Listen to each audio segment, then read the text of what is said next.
پہلے جہنم سے بچا لیے جاؤ. جب جہنم سے بچا لیے جاؤ گے تب جنت میں جاؤ گے. تو ہمیں ان اعمال کے بارے میں جاننا ہوگا جو اعمال ہمیں جہنم میں لے جاتے ہیں. اس لیے کہ جنت سے پہلے جہنم ہے. اگر جہنم سے بچا لیے گئے تب ہم جنت میں پہنچیں گے. میرے پیارے آقا صلی اللہ تعالی علیہ وسلم کے پیارے دیوانوں، اب آئیے حضرت ابو ہریرہ رضی اللہ تعالیٰ عنہ سے مروی ایک حدیث میں آپ کی سماعتوں کے حوالے کروں، اور اس حدیث کی روشنی کے اندر جنت میں جانا کتنا کٹھن ہے اور جہنم کے اندر جانا کتنا آسان ہے، یہ چیز واضح طور پر سمجھ میں آ جائے گی. اور اس کے بعد ہم اس حدیث کی روشنی میں اپنے آپ کی اصلاح بھی کر سکیں گے، اپنے آپ کا جائزہ بھی لے سکیں گے، اپنے آپ کے بارے میں غور بھی کر سکیں گے، اپنے مزاج اور فکر کے اندر تبدیلی بھی لا سکیں گے، اور انشاءاللہ العظیم جس سکون کے ہم متلاشی ہیں وہ سکون بھی انشاءاللہ ہمیں حاصل ہو جائے گا. اللہ اکبر. آج کے دور کے بہت سارے مسلمان نماز تو پڑھتے ہیں لیکن لذت نماز سے محروم ہیں، نماز کی لذت نصیب نہیں ہوتی. اس کی وجہ جب سیدنا غوث الثقلین رضی اللہ المولا تبارک و تعالیٰ عنہ سے کسی نے پوچھا کہ حضور یہ بتائیے کہ نماز میں لذت کیوں نہیں ملتی، ارشاد فرماتے ہیں نادان چہرہ تو قبلے کی طرف کرتا ہے اور دل درہم و دینار کی طرف کرتا ہے، کہاں سے نماز میں سکون ملے گا؟ جب چہرہ تیرا قبلے کی طرف ہو تو دل تیرا رب کعبہ کی طرف ہوگا، تو نماز میں تجھے لذت بھی ملے گی، نماز میں تجھے سکون بھی میسر ہوگا. اب آئیے میں آپ کو سمجھاتا ہوا چلوں. حضرت ابو ہریرہ رضی اللہ تعالیٰ عنہ راوی ہیں، عرض کرتے ہیں آقا کریم صلی اللہ علیہ وسلم کی بارگاہ بےکس پناہ میں حضرت جبریل امین علیہ الصلوۃ والتسلیم تشریف لائے، اور آنے کے بعد رسول گرامی وقار صلی اللہ علیہ وسلم سے جنت اور جہنم کا تذکرہ کرتے ہیں. اللہ اکبر. حضرت جبریل امین علیہ الصلوۃ والتسلیم کو رب قدیر جل جلالہ نے جنت سجانے کے بعد حکم فرمایا اے جبریل جاؤ ذرا جنت تو دیکھ کر کے آؤ. گئے حضرت جبریل.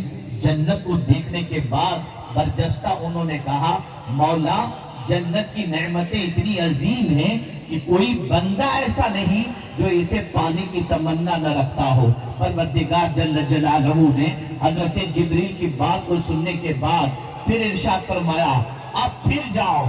جنت دیکھ کر کے آ گئے اور پھر پروردگار جل جلالہ نے جنت کے ارد گرد جو چیزیں رکھی تھی وہ چیزیں دکھانے کے لیے بھیجا. حضرت جبریل امین نے جنت کے قریب جو چیزیں تھیں ان ساری چیزوں کو دیکھنے کے بعد فرماتے ہیں عرض کرتے ہیں میرے پروردگار ان ساری چیزوں کی وجہ سے جنت میں جانا آسان نہیں ہے.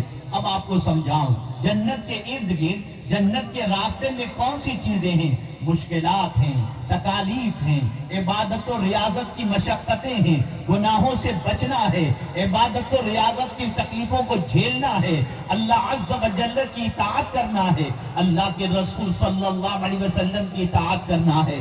آپ ذرا سوچو آج کے دور کے اندر انسان یہ سمجھتا ہے جنت میں جانا ایزی ہے. نہیں، قرآن کہتا ہے ام حسبتم ان تدخلوا الجنہ ولما یاتکم مثل الذین خلوا من قبلکم مستهم البأساء والضراء وزلزلوا حتى يقول الرسول والذین آمنوا معه متى نصر اللہ.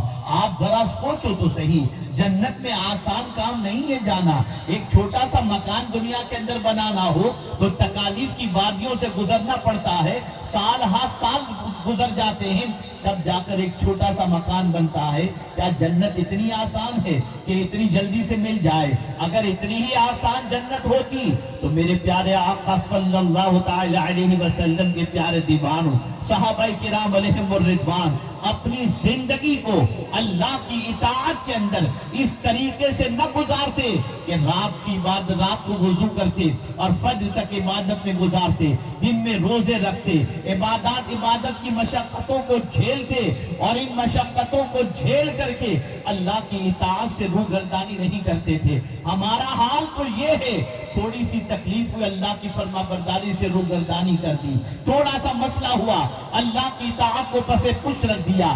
ہم ہر چیز کے لیے، سنیے گا جملے کو، ہر چیز کے لیے تکلیف برداشت کرنے کو تیار ہیں، لیکن اللہ کی اطاعت کے لیے تکلیف برداشت کرنے کو تیار نہیں۔ آپ ذرا سوچو، کیا ہمارا مزاج بن چکا ہے؟ کیا ہماری کیفیت بن چکی ہے؟ جنت میں جانا اتنا آسان نہیں ہے۔ جنت تکالیف سے گھری ہوئی ہے، مصائب سے گھری ہوئی ہے، پریشانیوں سے گھری ہوئی ہے، تکالیف سے گھری ہوئی ہے، اور پروردگار جل جلالہ نے جب جہنم تیار کر لی، اس کے بعد حضرت جبریل سے فرمایا جاؤ ذرا جہنم دیکھ کر کے آؤ۔ جب وہ گئے جہنم دیکھنے کے لیے، تو دیکھنے کے بعد جہنم کی تکالیف کو برجستہ اپنے پروردگار کی بارگاہ میں عرض کرتے ہیں، مولا جہنم ایسی خطرناک جگہ ہے جہاں کوئی جانا پسند نہیں کرے گا۔ یہ جب پروردگار سے انہوں نے کہہ دیا، پھر اس کے بعد جب پلٹے، پھر تھوڑی دیر کے بعد اللہ نے فرمایا جاؤ جبریل اب ذرا جہنم کے قریب جا کر جائزہ لو۔ جب جہنم کے قریب اور جہنم کے راستے کا جائزہ لیا، تو جہنم کے قریب شہوات موجود، لذتیں موجود، خواہشیں موجود، نفس کی پیروی موجود، اور اتنی لذتیں جہنم کے قریب اللہ نے رکھ دی ہیں کہ برجستہ جبریل امین نے عرض کیا مولا ان لذتوں کا آدمی شکار ہو کر جہنم میں چلا جائے گا، شاید ہی کوئی جہنم سے بچ جائے۔ اگر آج کے دور کا مسلمان آنکھوں سے لذت لیتا ہے، آج کے دور کا مسلمان ہاتھوں سے لذت لیتا ہے، آج کے دور کا مسلمان زبان سے لذت لیتا ہے، تو یہ سمجھ لینا چاہیے یہ اس راستے کی طرف بڑھ رہا ہے جو راستہ جہنم کی طرف جا رہا ہے، جو راستہ جہنم کے دہتے ہوئے شعلوں کی طرف جا رہا ہے۔ اور آج کے دور کے مسلمان کو میں جتنا بے خوف دیکھ رہا ہوں، خدا کی قسم آج سے 30-40 سال پہلے کا اگر آپ جائزہ لیں تو اتنا مسلمان بے خوف نہیں تھا، ڈرتا تھا اللہ سے، ڈرتا تھا گناہ سے، ڈرتا تھا اللہ کی نافرمانی سے۔ اب تو اتنا بے باک ہو گیا کہ العیاذ باللہ اس کی نگاہوں میں کوئی گناہ ہی نہیں رہ گیا، بلکہ گناہ کرنا آسان ہے، بلکہ آج کا مسلمان آسانی سے گناہ کرنے کے بعد یہ کہتا ہوا نظر آتا ہے مولانا دیکھ لیا جائے گا۔ میں آپ سے پوچھنا چاہتا ہوں یہ کیسا مزاج ہے، یہ کیسی سوچ ہے؟ آئیے میں سمجھاتا ہوا چلوں، یہ جہنم کوئی معمولی جگہ کا نام نہیں ہے۔ اللہ اکبر، میرے پیارے آقا صلی اللہ علیہ وسلم کے پیارے دیوانوں، حضرت سلمان فارسی رضی اللہ تعالی عنہ، جن کو سرکار صلی اللہ علیہ وسلم نے اپنی اہل بیت میں شامل فرما کر فرمایا سلمان من اہل بیت۔ آپ جانتے ہیں جب یہ آیے کریمہ ان کے سامنے پڑھی گئی وَإِنَّ جَهَنَّمَ لَمَوْعِدُهُمْ أَجْمَعِينَ، ان کے لیے، ان سب کے لیے جہنم کا وعدہ ہے۔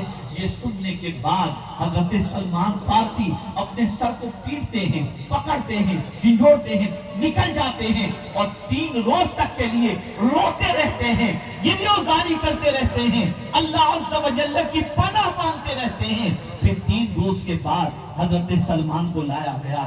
آپ ذرا سوچو، جن کے لیے سرکار نے یہ فرمایا تھا، اللہ عز و جل کے جہنم سے اتنا ڈرتے ہوئے نظر آ رہے ہیں، جہنم کے سلسلے میں اتنے خوف زدہ نظر آ رہے ہیں۔